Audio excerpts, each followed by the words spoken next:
Right. ఇప్పుడు మనం ఏమంటున్నామంటే గిరిజన సముదాయం దగ్గరికి పోదాం. యాడికి పోదాం సారు? గిరిజన సముదాయం దగ్గరికి పోదాం. మళ్ళా సారు ఈ గిరిజన సముదాయం అంటే ఏమేమి రకాలు చెప్పినావు? నాకు 4 చెప్పినా కదనే, ఇంకా 4 ఏందనే అడుగుతున్నా నేను. మళ్ళీ చెప్తావు నువ్వు ట్రైబల్ కమ్యూనిటీ అంటావు, ఇదంటే అదంటావు. ఒకటి ఆదిమ తెగలు అని చెప్తాను, ఓకేనా? ఆదిమ తెగలు అని చెప్పి పిలుస్తున్నా. రెండోది ఏమంటున్నా? పాక్షిక గిరిజనులు అని చెప్తున్నా. అగో ఏమి చెప్తున్నావు? పాక్షిక గిరిజనులు అని చెప్పి పిలుస్తున్నాం, అవునా? ఇక మూడోది ఏమంటున్నావు అంటే సంస్కృతీకరణ చెందినటువంటి గిరిజనులు అంటున్నాను. ఏమంటున్నావు? సంస్కృతీకరణ చెందిన గిరిజనులు అంటున్నాం, ఓకేనా? నెక్స్ట్ గా పోతే ఇంకొకటి సంపూర్ణ విలీనమైనటువంటి గిరిజనులు అంటున్నాం. అంటే వీళ్ళు ఈ ట్రైబల్ ఏరియాను మర్చిపోయి నగర సముదాయానికి అలవాటు పడి వెస్టర్న్ కల్చర్ను అర్బన్ కల్చర్ను వీళ్ళు మెయింటైన్ చేస్తూ ఉంటారు అని చెప్తున్నా. విలీనమైన గిరిజనులు ఇట్లా 4 టైప్స్ ఇందులో మనకు కనిపించడం జరుగుతుంది. ఇగో అర్థమైన అదే ఆదిమ తెగలు, పాక్షిక తెగలు, సంస్కృతీకరణ చెందిన గిరిజనులు, సంపూర్ణ విలీనమైన గిరిజనులు, ఇట్లా 4 రకాల తెగలు ఇక్కడ మనకు కనిపించడం జరుగుతూ ఉంది అని చెప్తున్నాం. ఇకపోతే వీళ్ళ యొక్క వృత్తి ఏంది, వీళ్ళ యొక్క పరిసరాలు ఏ విధంగా ఉంటాయి, జనసాంద్రత ఎట్లుంటుంది, సముదాయ పరిమాణం ఏమి ఉంటుంది అనేది చూడాలి కదనే. చూడు, ఎవరొద్దు అంటారు నేను. రైట్. వృత్తి. గిరిజనులు ఆనాటి నుంచి నేటి వరకు వారి యొక్క ప్రధాన వృత్తి వేట. ఏమంటున్నామండి? వారి యొక్క ప్రధాన వృత్తి వేట అని చెప్పి పిలుస్తా ఉన్నాం. అగో వేట వారి యొక్క ప్రధాన వృత్తి. వృత్తి రాయి. వేట అనేది వారి యొక్క ప్రధాన వృత్తి అని చెప్తున్నాం.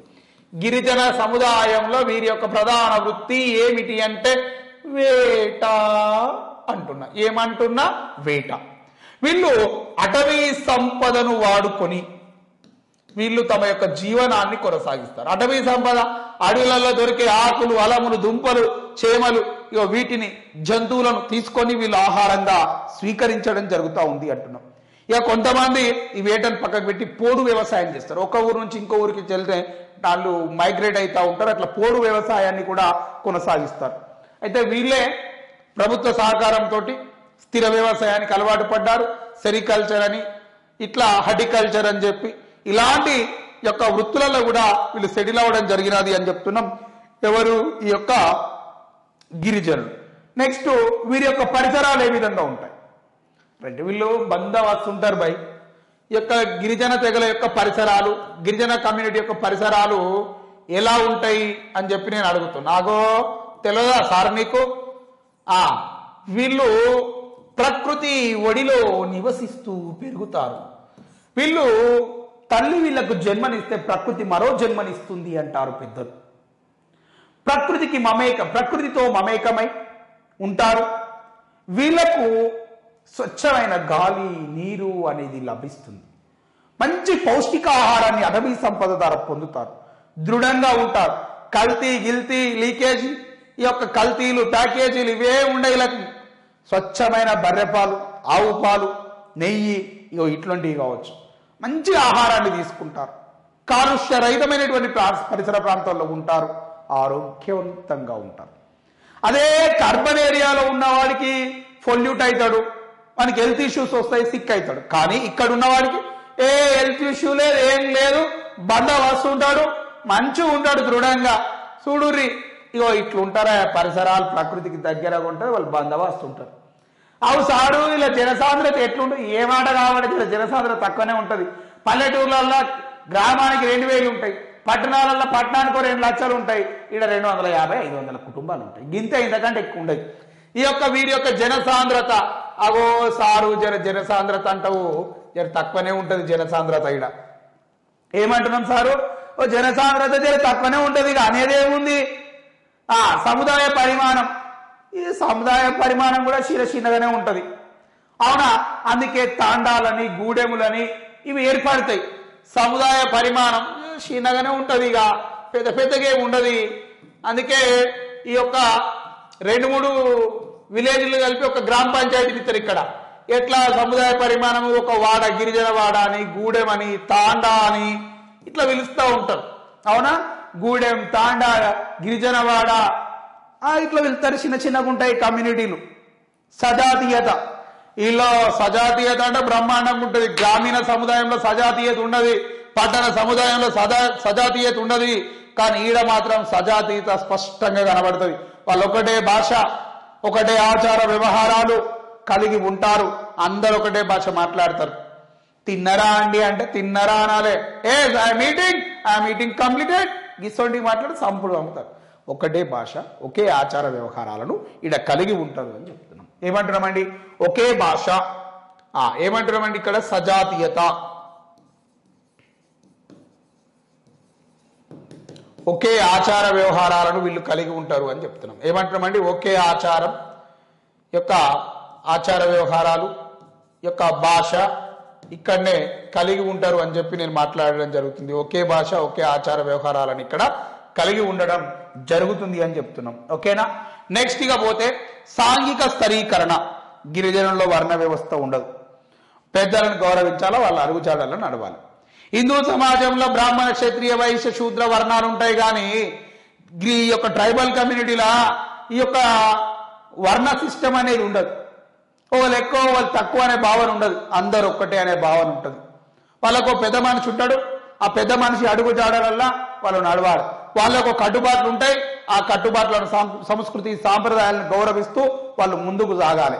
దీన్నే మనం ఏమంటాం? సాంఘిక స్థరీకరణ అనేది ఇక్కడ పెద్దగా వర్కౌట్ కాదు. అందరు సమానం అనే భావనను ఇక్కడ కలిగి ఉంటారు అని చెప్పి మాట్లాడుతున్నాం. సాంఘిక స్థరీకరణ అని చెప్పి పిలుస్తున్నా. ఏమంటున్నామండి? సాంఘిక స్థరీకరణ అని చెప్పి పిలుస్తున్నాం. వీళ్ళకి ఆచార వ్యవహారాలు, కట్టుబాట్లు ఉంటాయి. వాటిని వీళ్ళు అమల్లోకి తీసుకొస్తా ఉంటారు అని చెప్పి కూడా మనం మాట్లాడుతూ ఉన్నాం. అమ్మ అర్థమవుతుందారా చిటితల్లులందరికీ? ఆడపిల్లలు అందరికి అర్థమవుతున్నారా బిడ్డ? అర్థం కాకపోతే ఎప్పుడు మళ్ళా చెప్తా, అర్థమయ్యేదాకా చెప్తా, నాకేం పని? రైట్. గతిశీలత, మొబిలిటీ అంటున్నాం. ఈ గతిశీలత తక్కువ. వీళ్ళు జీవన వృత్తులను ఆధారపడతారు, వాటినే ప్రేమిస్తారు. గతిశీలత. ఇప్పుడు నేను ఉన్నాను, చిన్నగా ఉన్నప్పుడు వ్యవసాయం చేస్తోండి, ఇప్పుడు చదువు చెప్తున్నా, ఇంకా కొన్ని రోజులైతే రాజకీయం చేస్తా. అంటే నా వృత్తిని నేను ప్రాణప్రదంగా ఏ వృత్తిలో ఉంటే ఆ వృత్తిని ప్రేమిస్తున్నాను. కానీ తర్వాత నన్ను నేను మాడిఫై చేసుకుంటున్నా. ఎస్ఆర్ ఎస్, అరే బాబు నన్ను నేను మాడిఫై చేసుకుంటున్నా. కానీ వీళ్లకు వారి యొక్క జీవన విధానాలపైన, వారి యొక్క వృత్తులపైన అమితమైనటువంటి ప్రేమను కలిగి ఉంటారు. గతిశీలత. ఇవాళ వ్యవసాయం చేసేటోడు రేపు టీచర్ అయినోడు రేపు రాజకీయ ఇటువంటి ఆలోచన ఉండదు. నేను టీచర్గా పనిచేస్తున్నాను, టీచర్గానే కొనసాగుతాను. ఇట్లా ఉంటుంది. ఓకేనా? రైట్. అయితే ఈ మధ్య కాలంలో కొంచెం ట్రైబల్ కమ్యూనిటీ కూడా పట్టణ ప్రాంతాలకు వలస వస్తున్నారు అనే విషయాన్ని కూడా మీరు గుర్తుపెట్టుకోవాలి. ఓకేనా? వ్యవస్థలో మార్పులు. ఇక వీరి యొక్క కమ్యూనిటీలు చాలా చిన్నవి కావడం వల్ల వీళ్ళు సొసైటీతో ఎట్లాంటి ఇంటరాక్షన్ ఉంటుందంటే ముఖాముఖి సంబంధాలు ఉంటాయి. కాక, పిన్ని, బాబాయ్, ఆంటీ, అంకుల్ ఇట్లా వరుసలు కలుపుకుంటూ పిలుస్తారు. ఆంటీ, అంకుల్, మామ, అత్త, చిన్నాన్న, పెద్దనాన్న, మామ, అత్త, తమ్ముడు, అక్క, చెల్లె, ఇట్లా ఈ టైప్ ఆఫ్ అంటే రిలేషన్స్, కమ్యూనికేషన్ అనేది ఇక్కడ కనిపించడం జరుగుతుంది. ఇక ప్రాబ్లమ్స్ అంటే ట్రైబల్ కమ్యూనిటీలో ప్రాబ్లం, రవాణా సౌకర్యం కావచ్చు, కమ్యూనికేషన్ కావచ్చు, ఇట్లాంటి కొన్ని ప్రాబ్లమ్స్ కూడా ఉంటాయి. నాగరికతకు దూరంగా ఉంటారు. సో ఇలాంటివి కొండలు, కోనలు, లోయలలో వీళ్ళు అటవీ ప్రాంతాల్లో నివసిస్తూ ఉంటారు. హెల్త్, ఆరోగ్య రీత్యా ఏమైనా సమస్యలు ఏర్పాటైనప్పుడు వాళ్ళు పట్టణ ప్రాంతాలకు రావడానికి చాలా ఇబ్బందులు పడతారు. గ్రామీణ సముదాయం లేక ఆధునిక విజ్ఞానం కానీ, సాంకేతిక పరిజ్ఞానం కానీ వీళ్లకు అందుబాటులో ఉండదు అనే విషయాన్ని కూడా మనం ఒప్పుకోవాలి అని చెప్తున్నాం. ఓకేనా? రైట్. మరి ఈ విధంగా మనం ఈ సముదాయ పరిమాణాల గురించి ఇట్లా మాట్లాడుకుంటా ఉన్నాము అని చెప్తున్నాం. ఓకేనా అండి? నెక్స్ట్ ఇక పోతే మీకు మళ్ళీ నేనేం చెప్తున్నామంటే ఇక్కడ అంటే సామాజిక నియంత్రణ అంటారు. మీకు ఇంకొక టాపిక్ అండి, సామాజిక నియంత్రణ అని చెప్పి పిలుస్తున్నాం. ఏమంటున్నాం సార్? సామాజిక నియంత్రణ అని చెప్పి పిలుస్తున్నాం.